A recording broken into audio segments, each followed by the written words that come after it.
in case you're wondering, you think it's dangerous to give a non-pastor a microphone? It's dangerous to give a pastor to be a microphone.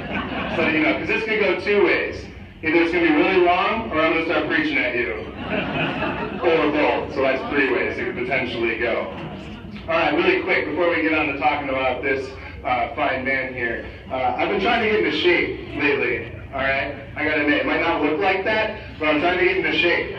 So the one thing I learned was that it's all a mental trick, okay? It's all in your head. So instead of calling it the John, I started calling it the gym. That way, every day, I can say to myself, I went to the gym. All right. Use that, men, with all your lives, all right? That you went to the gym that day. They don't need to know the mental trick. All right. As you all know, that being a PK, that means a pastor's kid, has a lot of connotations that could come with it.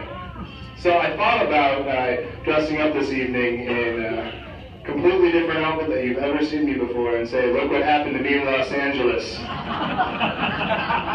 I decided against it, Dad, because I love you. All right. With that, there are a few things that we've learned from my father, being PKs. So I'm going to go through a list of a few of these things that we've learned, that we watched in him, and we perhaps even have become part of us as well as we become adults. The first one, I hope you all can relate to this in some way, knowing Pastor Los. The first one is his incredible ability to multitask. There's only one man that I know that can teach soccer, coach soccer, talk on the cell phone, and hold up his pants all at the same time.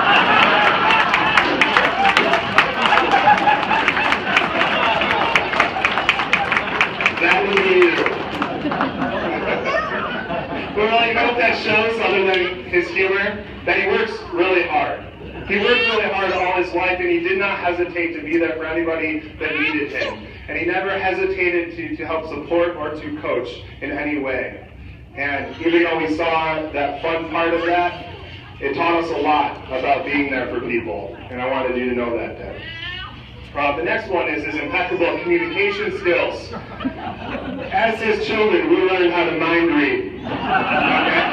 And not just mind read, but we learned what a point meant. At the dinner table, or even setting up for a church event. Words didn't always come out of his mouth, but the point always did. Directing us in some way to do something. And after 25 years, I think I maybe have figured it out. But I'm not sure. But with that, again, it's funny. But my father is incredibly real. And people related to you, Dad. And you were related to them. And that's a quality that is immeasurable.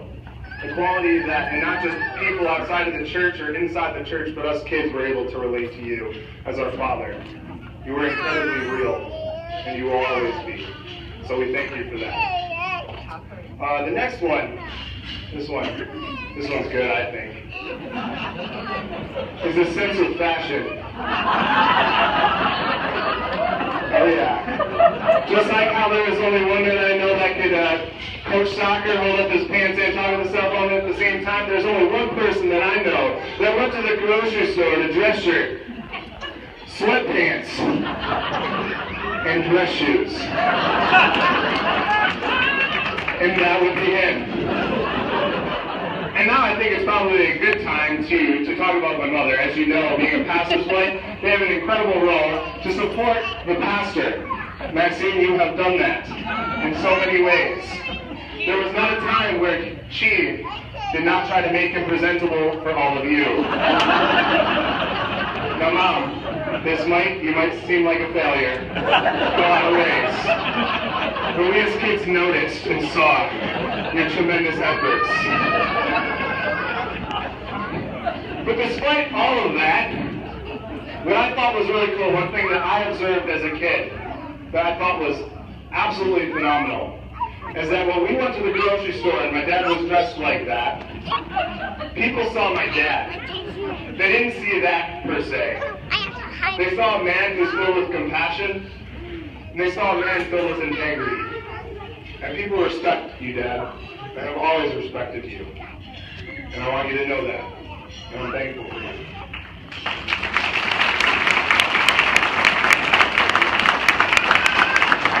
There's one more. Actually, there's probably a few more. But there's one more of these, I promise, because I love you. I'm kidding. Ben and I were talking the other day, and we were trying to figure out, well, actually, we were worried, or we were just having some fun, debating whether or not people really understand the correlation between washing and baptism. Because for our whole lives, we have heard baptism and washing. What is that? It's still a debate out on the tables. Not sure yet. But for you, Dad, especially going through seminary right now, for you, theology was never an academic endeavor. That was supposed to be a good thing. Leading to that theology for him, that learning about theology was about being a pastor to people, and relating to people, and being Christ to people, and sharing Christ with people. That's what it was for him. So it doesn't matter that you said worship. We love you for it. We love you for it because there wasn't a time that I can think of that anybody felt neglected by my dad. Am I right? Amen.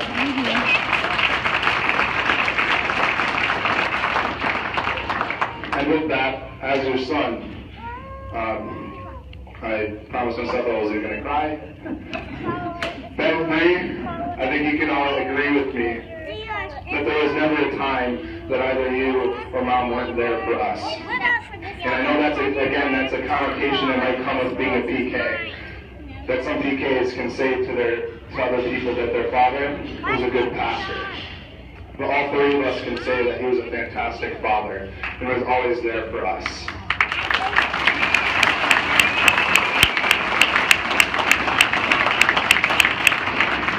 And my mother was a fantastic mother, not just supporting him, which is a full-time job, but supporting every single one of us as well.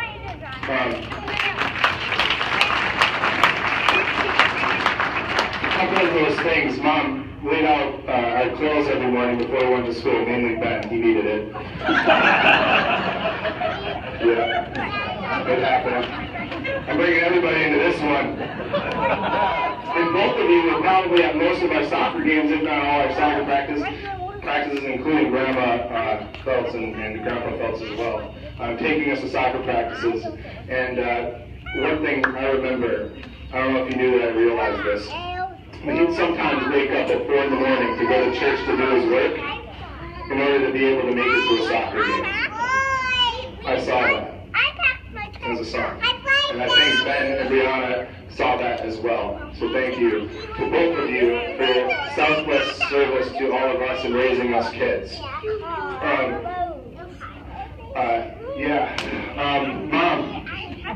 don't worry. I won't do anything, I promise. But Mom, not just being a support to my dad, as I shared, being a support to us, but my mom was responsible for us prayer life at home in a lot of ways. At night, we'd sit down as a family and we'd pray. We'd go through one at a time through our prayers. And my mom was very keen in being the foundation for us in that way, to pray, to focus on God, and to lift up our prayers to God. And we went through a list, okay? It usually started with Ben because he wanted to get it out of the way. Alright? He wanted to get away. And the apple doesn't fall too... Wait, how does that go? The apple doesn't fall too far from the tree, right? Yeah, he wanted to get done with the devotions. He wanted to get done with prayers. Who's your dad's son? You. There's none of him in me. At all. Just kidding. But Ben would always get frustrated at these prayers because he wanted to do it to get out of the way, right? But then followed the younger siblings, Brianna and I, and we listed everybody under the sun. And it lasted 45 minutes. And Ben was like, why? I think he pretended to be sick a few times. I'm not sure. All right. But thank you, Mom, for demonstrating and exemplifying a life of prayer in all of our lives. And you should know that, so thank you. One more. I promise. Maybe we'll do that as a PK. Too long? Are we good? Okay, one more. All right. This is a personal story. Michelle, my dad was not just a pastor at the church, but also a pastor to his kids. I shared this in the confirmation sermon that I gave a couple years ago. My 8th grade confirmation fell on the same day as a soccer tournament where it was called State Cup, where we would win. Oh, we didn't win. It sounded really arrogant. And we were going to play. So if we went to that tournament and we played and we won New York State. We were the New York State champions.